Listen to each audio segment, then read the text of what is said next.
Alright, so today I'm going to be trying a different type of video, not your typical video about a team or a player and some change or whatever going on with them. You know, those videos. I'm not canceling them or anything, but this is just a new type of video. And I'm really just going to be talking about the week in the NBA, things I want to talk about or I'm interested in. Obviously, I am a Knicks fan, so there's going to be almost in every one of these videos a segment talking about the Knicks or at least something related to my team. But also going to be talking about other stuff around the league, you know what I mean? And yeah, I hope y'all enjoy.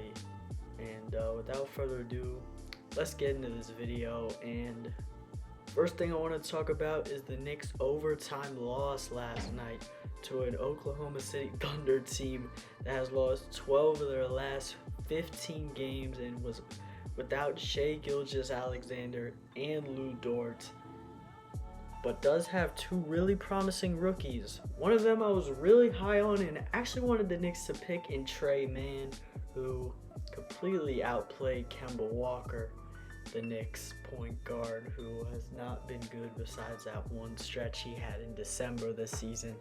He really is pretty cooked.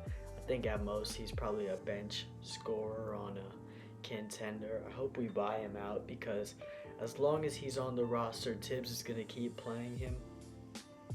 Now, with that being said, there's not really anybody the Knicks have that is proving they should get minutes over him. Certainly not Emmanuel Quickley, who just straight up has been god-awful since D Rose went down with that injury, but especially the last 15 games. I saw he's shooting like 28% from the field or something, which is absolutely insane, and like 20 from 3. He's just not good, and he's clearly not a primary guard, and I thought he had the potential to become one. You know, as a passer, he's not a bad reactionary passer, but he just can't really set up an offense, and the Knicks have a point guard problem. I would like to see Deuce McBride in the near future. He might be better than Kemba right now, and at least, you know, he brings defense. He has some offensive potential. But another person I am very much not pleased with right now is Tom Thibodeau. We traded for Cam Reddish, who I was really excited about. Crazy high ceiling. He has all these tools. He's actually looked decent when he's gotten somewhat consistent rotation minutes. He played a solid role in our upset win over the Warriors, which definitely seems like a fluke after these last two games, these last two losses to the Blazers and the Thunder. But he looked good in that game. Then the next game he looked decent, but he just barely touches the ball with Quickley and Alec Burks, who just isn't a point guard. Like, he's a decent player, but he's just so annoying to watch because Tibbs has him playing as a point guard. He just loves his vets. Someone he does love, though, that isn't a vet is Quinn Grimes, who looks spectacular and such a steal from this recent rookie class. And two other guys that definitely look like steals who I saw on tap last night were Tre Mann and Josh Giddey of the Thunder, both guards. And I was really high on Tre Mann coming out of the draft. His shot creation, three-point shot, his bag of moves he has is really legit. I think he can develop as a passer, but he really looked good playing off Josh Giddey, who was the primary guard. Giddey looked amazing. And people always talk about the Thunder's, future draft picks and stuff, but I think Mann, Shai, Giddey, and Lou Dort are definitely keepers for them. Darius Bazley had a decent game, but he doesn't really move me, especially now that he's in year 3. He hasn't done a lot to impress me, but that Thunder team sucks, and the Knicks lost to them. It's a real shame the Knicks didn't sell at the deadline, which they should have done. Mitchell Robinson did look good, though, and I hope we re-sign him, but I kind of have a feeling he's going to leave. Some other things I want to talk about. Tyrese Haliburton looks great on the Pacers, and they got a franchise point guard for someone I'm not that high in. in Sabonis. Now, Sabonis will still definitely help the Kings, and him and Fox have looked pretty good together in these first like 2 or 3 games or whatever. But Haliburton has just been sensational. I don't know if y'all saw that no-look pass. I'll probably put the clip in the video. Absolutely insane.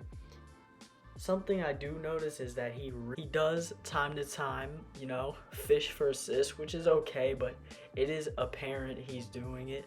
But he's still a great player that helps his team win very clearly. And someone else the Pacers picked up, which was very underrated, was Jalen Smith.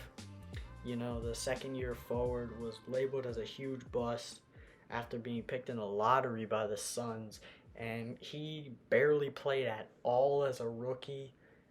It was like the 10th pick or something. Was expected to go in like the 20s. Was picked way too high, and they declined his option. So he's going to be a free agent as a lottery pick after his second year in the NBA, which is crazy. But the Pacers got him for Torrey Craig, he's fine, but he's a very average NBA player. And the Pacers are going into a rebuild, which I think is very smart, and they should be doing. They got a young player with upside for like Torrey Craig in a second-round pick, I believe, which is just crazy. I think Jalen Smith could really benefit from playing with Haliburton, and he's getting an opportunity now, especially with Miles Turner out due to injury, who I kind of thought was going to get traded. I am happy the Knicks didn't trade for him, though, because the Knicks are clearly not good enough to be making some of these win-now moves they've been trying to make, and they really should focus on developing young players the rest of the season and getting them burned. Some guys, they've been playing too much, like RJ, and we saw him go down. Man, Tom Thibodeau is a frustrating coach to watch, no doubt. He's a good coach, but he is so stubborn, and it is painful at times. Kristaps Porzingis got traded to the Wizards. We're yet to see him play a game for them. I really didn't like that trade for the Mavericks. So you're willingly acquiring 2 of the worst contracts in the league in Spencer Dinwiddie and Davis Bertans for a player who's better than them both and younger than them both. And I'm saying this as a Knicks fan who really doesn't like Porzingis and thinks he's not good or not that good. But he still is better than Davis Bertans and Spencer Dinwiddie. And the acquisition of Dinwiddie is interesting to me for the Mavericks. He's been having a really bad season on the Wizards. And you have Jalen Brunson, who's better than him. And there's a good chance they pick up Dragic too, which tells me they may be preparing for Brunson to leave. And obviously Brunson, the number 1 team he's been tied to is my Knicks. And I would not mind it at all, but I do feel like some Knicks fans are acting like he's a savior. He would definitely really help us, but there's still more needs, and a coach may be one of them. I thought some people in the fan base were overreacting, saying fire Tibbs, but now it seems like something you legitimately have to consider, and that's kind of crazy in year 2 coming off a season as coach of the year. But that's what he's known for, turning around teams at first. And then, he's stubborn, and some of his ways, never change. He's really good at getting a team, competent again. He's good at making a team competent. He's good at making the guys play for him, making them competitive. But when he has to take that next step with the team, I don't know if he's proven he can do that. Closest thing was with the Bulls, but another thing with the Bulls is that if you look at the guys on that team, Tibbs played them so much, and all of them in the future have had injury problems. Joakim Noah very clearly. Same with Derrick Rose, and Jimmy Butler is out time to time a lot. Taj Gibson, rock solid though. Shout out to Taj, even though he's a bit cooked at this point in his career too. I hope the Knicks bring him back next year, either in a Udonis Haslem role, but if he's on the roster, Tibbs is going to play him at least somewhat throughout the season. So ideally it would be as an assistant coach, someone who can help the young big men. Hopefully Mitchell Robinson will still be on the team, Jericho Sims. Maybe we get another young big man.